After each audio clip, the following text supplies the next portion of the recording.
একটি ঘরে যখন একটি কন্যা সন্তান প্রসব করে নারী, ওই ঘরের ভিতরে একটা রহমতের ফেরেশতা আগমন করে। রহমতের ফেরেশতা এসে বলে, আসসালামু আলাইকুম ইয়া আহলাল বাইত, হে ঘরের গৃহবাসীরা, তোমাদের উপরে আল্লাহর রহমত বর্ষিত হোক। এই কথা বলে ফেরেশতা নবজাতক কন্যার মাথার কাছে গিয়ে তার নূরের তৈরি ডানা বুলাতে থাকে আর বলতে থাকে, এই কন্যা সন্তানটিকে যে আদব শিখাবে, দিন শিখাবে, ভালোবাসবে, আর এটিকে যে আদব আর দিন শিখায়া তাকে সাহায্য করবে, আল্লাহর সাহায্য তার জন্য কিয়ামত পর্যন্ত অব্যাহত থাকবে। এই কথা কিন্তু কোনো পুত্র সন্তানের জন্য বলা হয় নাই, বলা হয়েছে কি সন্তানের জন্য? কন্যা সন্তানের জন্য। আমার দেশে বহু লোক আছে বারবার মেয়ে হয় স্ত্রীর, এই জন্য বউকে তালাক দিয়ে দেয়, মুখ কালো করে থাকে, বউর সাথে কথা কয় না, শ্বশুর বাড়ি যায় না, বউকে তালাক পর্যন্ত দিয়ে দেয়, নাউজুবিল্লাহ। প্রিয় ভাই সব, কন্যা সন্তান হওয়ার জন্য কে দায়ী? স্বামী দায়ী না স্ত্রী দায়ী? কেউ দায়ী, কাউকে দায়ী করা যাবে না। দেন কে? বলেন সবাই। এ কোরআনে কারিমে আল্লাহ রাব্বুল আলামিন বলেছেন, আমি কাউকে কন্যা সন্তান দেই, পুত্র সন্তান দেই না, কাউকে পুত্র সন্তান দেই, কন্যা সন্তান দেই না, কাউকে কন্যাও দেই, পুত্রও দেই, কাউকে কিছুই দেই না। ইন্নাল্লাহা আলা কুল্লি শাইইন কাদির। সমস্ত জিনিসের উপরে ক্ষমতা রাখেন কে?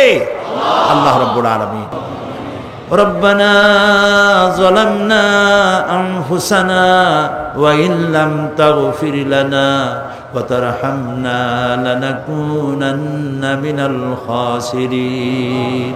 সবাই পড়েন আমার সাথে, রব্বানা যালামনা আনফুসানা ওয়া ইন লাম তাগফির লানা ওয়া তারহামনা লানাকুনান্না মিনাল খাসিরিন।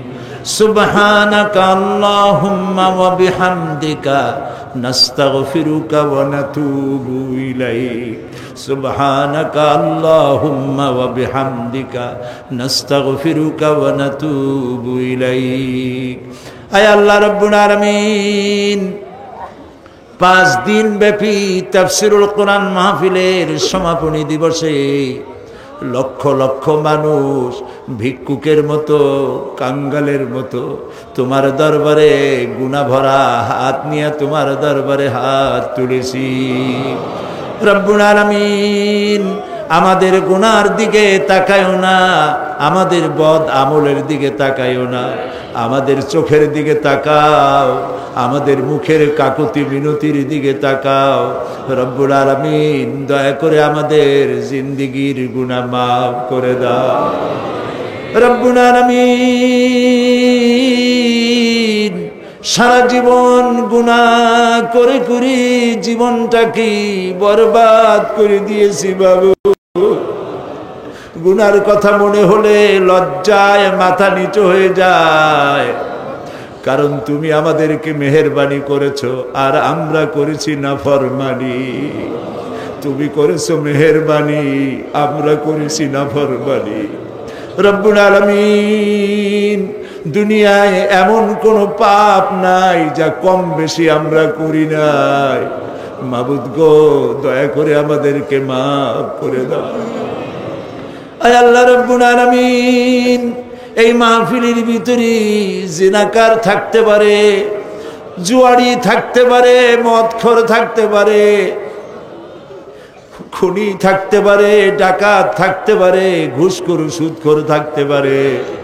আল্লাহ তাআলা, এটাও তো ঠিক যে ধরনের পাপীর মধ্যে ভালো মানুষও আছে। আয় আল্লাহ তাআলা, আমাদের মতো গুনাহগারের চেহারা দেখলে পরে তোমার গোসা হতে পারে, সেজন্য তুমি তোমার নেক বান্দাদের যাদেরকে পছন্দ হয়, আল্লাহ তুমি দয়া করে আজ সকলের মধ্যে আমাদের মতো খারাপ মানুষগুলিও চালাইয়া না। রব্বুল আলামিন, আমরা জানি ধান বিক্রি করতে গেলে ধানের সাথে তুষগুলিও বিক্রি হয়ে যায়, চিটা বিক্রি হয়ে যায়। বেগুনগুলি তরকারিগুলি বিক্রি করতে গিয়া পোকা বেগুনগুলিও বিক্রি হয়ে যায়। মাবুদ গো, আজ এই মাহফিলের ভিতরে গুনাহগার আমরা যারা আছি, ভালো মানুষগুলোর সাথে আমাদেরকেও চালাইয়া দাও। ربنا تقبل منا إنك أنت السميع العليم وتب علينا إنك أنت التواب الرحيم سبحان ربك رب العزة عما يصفون وسلام على المرسلين والحمد لله رب العالمين واجعل آخر كلامنا عند الموت لا إله إلا الله محمد رسول الله. السلام عليكم ورحمة الله.